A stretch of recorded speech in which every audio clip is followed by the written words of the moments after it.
श्री परमात्मा नमः। मैं आचार्य हृदय अवस्थी आप सभी का शास्त्र चर्चा चैनल पर हार्दिक स्वागत करता हूँ। परम पूज्य गुरुजी प्रातः स्मरणीय प्रोफेसर पंडित भगवत शरण शोभी जी, वेदवर्ती तत्वनिष्ठ गीता उपनिषद पुराण और धर्मशास्त्र विशेषज्ञ और संस्कृत धर्म विज्ञान संकाय काशी विश्वविद्यालय वाराणसी में व्याकरण विभाग के पूर्व विभागाध्यक्ष हम लोग चरक संहिता पर ज्ञान दे रहे हैं। सूत्र स्थान है पहला अध्याय और 129वें श्लोक से गुरु जी आज सरल शब्दों में अर्थ सिखाएंगे। तो चलते हैं गुरु जी की ओर। यल्लीलायित विश्वमेतदखिलं यस्मिन् पुनर्लीयते यस्मात् स्थावरजङ्गमात्मकमिदं लोकं दरीदृश्यते भासा यस्य विभान्ति सर्वजगतः ज्योतिषि सर्वात्मना तं देवं जगदेककारणमयं वन्दे त्रिलोकीश्वरम्।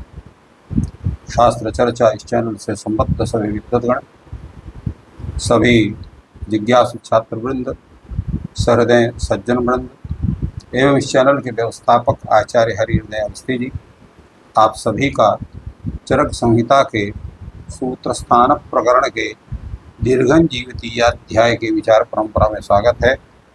आज हम लोग इस अध्याय के 129वें श्लोक से विचार प्रारंभ कर रहे हैं।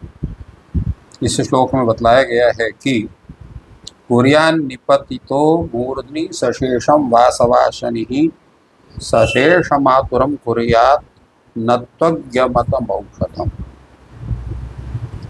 विषम परिस्थिति में भी अकुशल वैद्य से चिकित्सा नहीं करानी चाहिए। इसके लिए एक उदाहरण दिया उन्होंने कि इंद्र, देवराज इंद्र ने अमोघ वज्र का यदि आपके सिर में गिर जाए और मनुष्य का जीवन शेष रह जाता है तो वो ठीक है, किंतु मूर्ख वैद्य के द्वारा सम्मत औषध का प्रयोग नहीं करना चाहिए। सशेषम वासवाशने कुर्यान् मूर्धनि पतितः सशेषम आतुरम अज्ञम आतुरम अज्ञमतम औषधम न कुर्यात्। तो ऐसी अवस्था कहा गया है कि योग्य व्यक्ति से ही की औषधि उसके निर्देशके का माध्यम से लेनी चाहिए, न तो स्वतः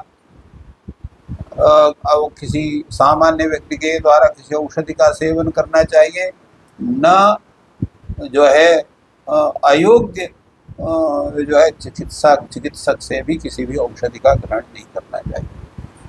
दुखिताय शयानाय श्रद्धानाय रोगिणे यो भेषजम अविज्ञाय प्रज्ञामानी प्रयच्छति त्यक्त धर्मस्य पापस्य मृत्युभूतस्य दुर्मतेः नरो नरकपाती स्यात् तस्य संभाषणात्। कैसी अवस्था में वैद्य को चाहिए कि वो रोगी को औषधि दे?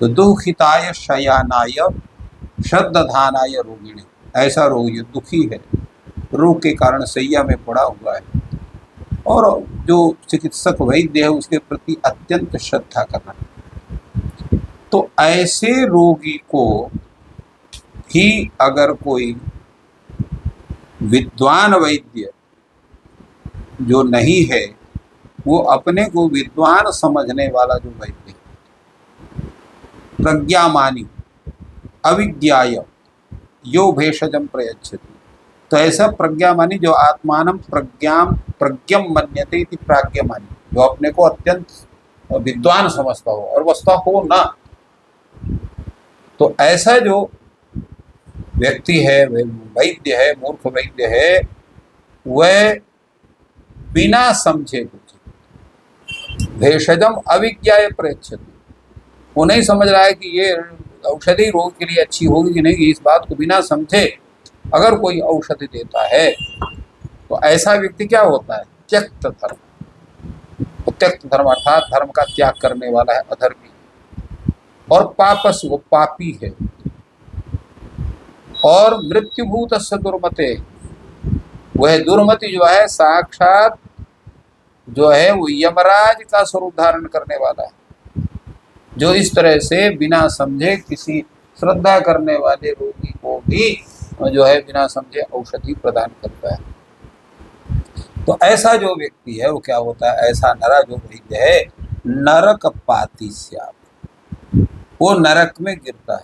और इतना ही नहीं, तस्य संभाषणादपि, उससे अगर कोई संभाषण करता है, उसे वार्तालाप कोई करता है, वो भी नरक का काम है, दोनों नरक की काम है। तो वरमाशी विष विषम क्वथितम ताम्रमेव वा पीतमत्यग्निसंतप्ता भक्षिता वाप्य यो गुढ़ाः न तु श्रुतवतां वेदं विव्रतः शरणागतात् गृहीतमन्नं पानं वा वित्तं वा रोग पीड़िता। बड़ा सुंदर कथन है यहाँ पर। वरम आशी विष विषम क्वथितम ताम्रमेव, भयंकर सर्प विष या उबाला हुआ जो तामा है, नीला थोथा जिसको तामा कहते हैं, वह नीला थोथा तूतिया उसको भी कहते हैं, उसको पी लेना अच्छा है। बच्चे अगर बहुत बड़ा रोग है तो ठीक भी हो सकते हैं, नहीं तो मर्द जावे करेंगे। अथवा पीतमत्यग्नि संतप्ता, अथवा आग में तपाए हुए, अत्यग्नि संतप्ता वापि अयो गुडाः भक्षिता, अत्यंत तपाए हुए लोहे के गोलों को भी खा लेना अच्छा है। न तो श्रुताम वे वेशम विभ्रता शरणागतात्, किंतु शास्त्रज्ञ चिकित्सकों का वेश धारण करने वाला कपटी वैद्य के शरण में जाना अच्छा नहीं है।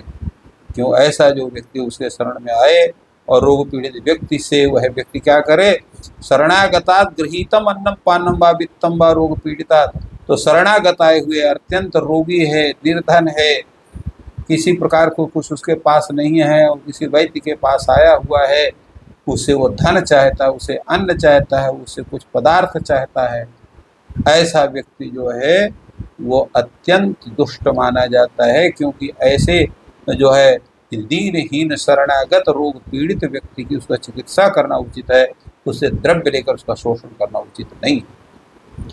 भिषग बभूषुर मतिमानतः स्वगुण संपदि परम प्रयत्नमातिष्ठेत प्रणदः स्यात् यथा नृणाम्। वैद्य को क्या करना चाहिए? वैद्य का मुख्य काम है आरोग्य दान करना। तो भिषग बभूषुर मतिमानतः, मतिमान, भिषग कैसे ना चाहिए? मतिमान, अत्यंत बुद्धिमान हो। चिकित्सा करने वाले तो मनुष्य व्यक्ति को चाहिए कि अपने अंदर जो है गुण संपत्ति को अर्जित करे, परम प्रयत्न मातिष्ठेत, और अत्यंत प्रयत्नशील हो करके प्राणदः स्यात् यथा नृणाम्, जो मनुष्य हैं, रोगी हैं, दीनहीन हैं, उनके प्राण की रक्षा करने का प्रयत्न करना चाहिए, प्राणदान करना चाहिए। तदेव युक्तम भैषज्यम यदा रोग्याय कल्पते सचैव भिषजाम श्रेष्ठ रोगी भैया प्रमोचेत। सबसे बड़ा वैद्य कौन है? श्रेष्ठ वैद्य कौन है? तदेव युक्तम भैषज्यम यदा रोग्याय कल्पते। तो जो औषध भिन्न भिन्न गुण वाले जो है द्रव्यों को योग से जो आरोग्य प्रदान कर सके वही औषधि उत्तम है। और सएव भिषजाम श्रेष्ठ, वही जो वैद्य है वो सभी वैद्यों में श्रेष्ठ है।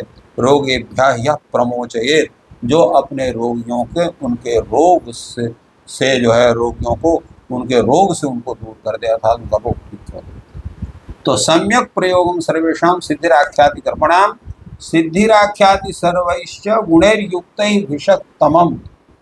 यहाँ पर शास्त्रकार कहते हैं कि सम्यक प्रयोग सर्वेषां सम्यक प्रयोग सर्वेषां कर्मणानां सम्यक, सभी कर्मों का जब हम श्रेष्ठ प्रयोग कहते हैं तो सिद्धि अवश्य प्राप्त होती है।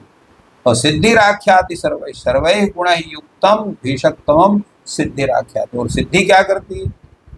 तो सिद्धि क्या करती है कि वह चिकित्सा में जो सफलता वही सिद्धि है। चिकित्सा के संपूर्ण गुणों से युक्त होने की वो सूचना देती है, उसको सूचित करती है। तो इस प्रकार इस प्रकरण के जो अंतिम श्लोक हैं, आयुर्वेदागम हेतु आगम से प्रवर्तनम सूत्रणस्याभ्यनुज्ञानाम आयुर्वेदस्य निर्णयः संपूर्णं कारणं कार्यम् आयुर्वेद प्रयोजनम् एतवश्चैव दोषाश्च भेषजं संग्रहेण च रसाः प्रत्ययद्रव्यास्त्रिविधो द्रव्यसंग्रह मूलिन्यश्च फलिन्यश्च स्नेहाश्च लवणानि च मूत्रं क्षीराणि वृक्षाश्च षड्ये क्षीरत्वगाश्रयाः क्रमाणि चैव सर्वेषां योगगुणाः वैद्यापवादो यत्र सा सर्वे च विषयां गुणाः सर्वमेतस्समाख्यातं पूर्वाध्याय महर्षिणा।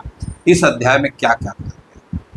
तो आयुर्वेद शास्त्र की प्राप्ति कैसे हुई, उस आगम का प्रवर्तन क्यों हुआ, सूत्रण से अनुव्याज्ञान आयुर्वेद से निर्णय, इनका सूत्रण कैसे हुआ, इस आयुर्वेद का निर्णय कैसे हुआ, संपूर्णम कारणम कार्यम आयुर्वेद और संपूर्ण जो उसके कारण है आयुर्वेद के जो प्रयोजन है वो बताए गए, उनके हेतु बताए गए, उनके दोष हो जाए गए, भेषज को बताएगा, उनका संग्रह को बताया गया, सभी रसों के विषय में, सभी द्रव्यों के विषय में, उनके प्रत्यय के विषय में, द्रव्यों के संग्रहों के विषय में, मूलनी फलनी स्नेह लवण आदि जो द्रव्य हैं उनके विषय में, सभी अष्ट प्राणियों के मूत्र के विषय, उनके दूध के विषय में, वृक्ष जो 6 प्रकार के वृक्ष हैं उनके दूध का क्या उपयोग है, उनके त्वचाओं का क्या उपयोग है, और योगायोग गुण अगुण के जो है कर्म जितने हैं, इसी प्रकार वैद्यापवाद यत्रस्था जो वैद्यों के अपवाद हैं वो भी बताएंगे, सर्वेश धर्म विषय और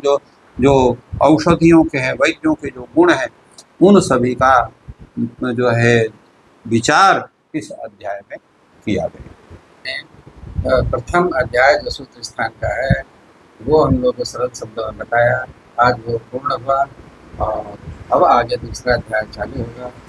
आपका दिन शुभ हो, ईश्वर आपकी सहायता करें।